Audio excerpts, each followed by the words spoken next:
Petit moment à Notre-Dame d'émission ce soir.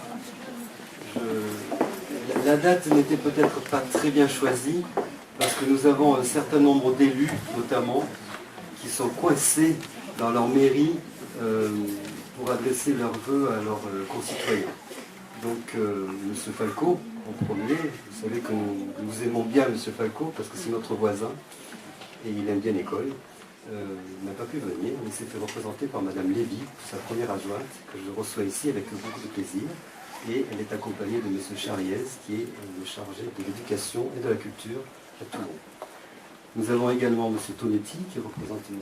Benedetti, et Mme Manuela, M. Pedrona, plusieurs personnalités, plusieurs élus qui nous font l'amitié d'être là ce soir.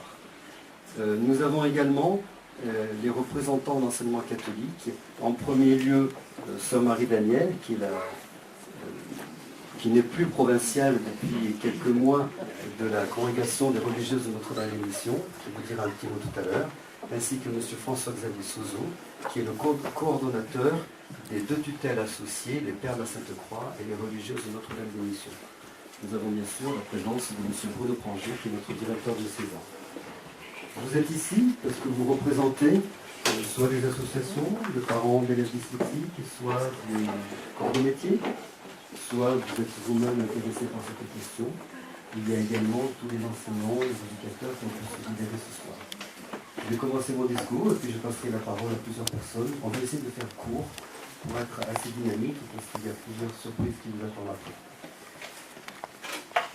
Si vous êtes ici, c'est que vous êtes intéressé par notre structure.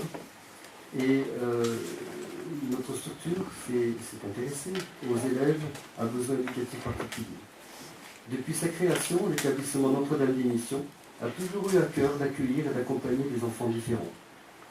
Des enfants en difficulté d'apprentissage ou d'un milieu social défavorisé. De nombreux réfugiés vietnamiens sont placés ici en attendant des jours meilleurs. Les religieuses de Notre-Dame d'émission, en particulier la fondatrice de la congrégation, sœur Euphrasie Barbier, se sont toujours portées au secours des plus faibles.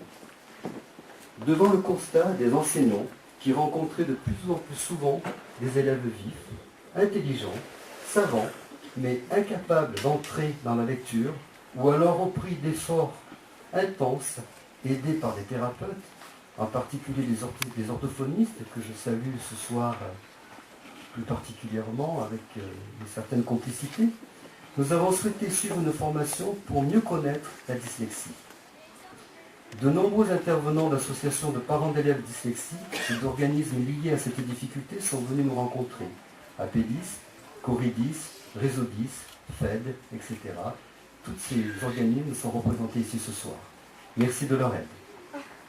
Après avoir bâti une charte permettant de mieux accompagner les élèves dyslexiques et nous rendant compte qu'elle ne suffisait pas toujours, nous avons décidé de travailler sur un projet d'ouverture d'une classe d'inclusion scolaire.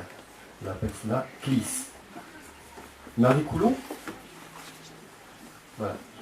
Vous levez la main, Marie. Merci. Marie Coulon a été la cheville ouvrière de ce projet, accompagnée par Elisabeth Maton qui est à côté, qui va lever la main également, pour la voir. Voilà, qui est ma femme. De nombreux partenaires nous ont aidés. Je les remercie et vais citer quelques personnes. Emmanuel Brunet, Sylvie Jalin, Pierre Castelli, qui est responsable de l'adaptation scolaire et du handicap dans l'enseignement catholique barois, Catherine Renard, qui est psychologue de l'éducation. Ce projet a obtenu l'aval de la tutelle, qui avec beaucoup de bienveillance nous a accompagnés. L'aval des autorités locales et régionales de l'enseignement catholique, celui de l'association de gestion grâce à son président Jean-Claude Lambotin, qui n'a pas hésité à affecter les budgets nécessaires à la rénovation des salles, et grâce à l'appui inconditionnel de la présidente Isabelle Baron et les membres du bureau de l'association des parents d'élèves. Notre projet a été porté avec une grande efficacité par notre directeur diocésain Bruno Pranger. Madame Françoise Mène, qui parlera tout à l'heure également, responsable de l'adaptation scolaire et de la scolarisation des élèves handicapés dans l'enseignement catholique au niveau national, l'a défendu avec pugnacité et nous avons obtenu le poste en septembre 2009. Merci à tous ceux qui ont cru à ce projet. En septembre, 3 élèves étaient inscrits, 4 en octobre, pour arriver à 10 en janvier. Une enseignante spécialisée, enthousiaste, a été nommée sur ce poste Madame Virginie Marat. Je ne sais pas si elle est arrivée, je crois. Vous sortez de l'interview avec le Grand Matin. Grâce à son action efficace, sa gentillesse et sa bonne humeur, elle a réussi à convaincre l'équipe de l'intérêt des intégrations de ses élèves dans les classes ordinaires. Merci. Il est vite devenu évident que nous avions besoin d'une structure identique pour assurer le suivi de ses élèves au collège. Les actions de formation ont repris et Virginie Marin, aidée par Sabine Marast, vous levez la main, se sont lancées dans l'écriture du projet de l'ULIS, unité localisée d'inclusion scolaire au collège. Sabine Marast, professeure de lettres au collège, intéressée, pour ne pas dire passionnée par ce projet, n'a pas hésité à donner beaucoup de son temps depuis le début de l'année. Projet soutenu à nouveau par la tutelle, le directeur diocésain et Françoise Lemel, qui ont repris leur bâton de combattant. Le poste a été obtenu de haute lutte, à nouveau au niveau national. L'émission E égale M6 est venue faire un reportage, vous pouvez le trouver sur notre site. Actuellement, 8 élèves sont inscrits dans l'ULIS, pour leur plus grand bonheur. Dans l'ULIS, nous ne pouvons pas prendre plus de 10 élèves. Et presque tous sont intégrés dans les classes pour quelques heures de cours. Vous vous en rendrez compte à travers le petit film de Baptiste qui suivra le discours.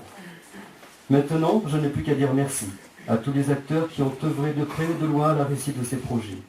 Le plus grand merci va vers l'équipe des enseignants et des éducateurs. Il serait certainement plus facile pour eux et plus confortable d'avoir des élèves sans difficulté et avec un comportement exemplaire. Merci d'accepter de remettre en cause votre pédagogie et vos relations avec les élèves. Les enseignants sont au fond.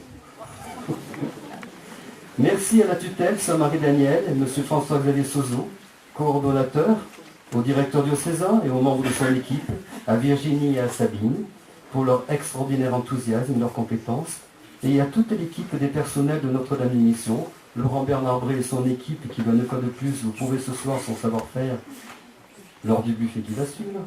Merci aux élèves qui nous accompagnent ce soir, ils sont nombreux, les élèves de 3e, et qui accueillent tous les enfants de la CLIS et de l'ULIS dans les classes ordinaires. Je suis certain que les enfants de ces structures vous apportent beaucoup, patience, tolérance, solidarité.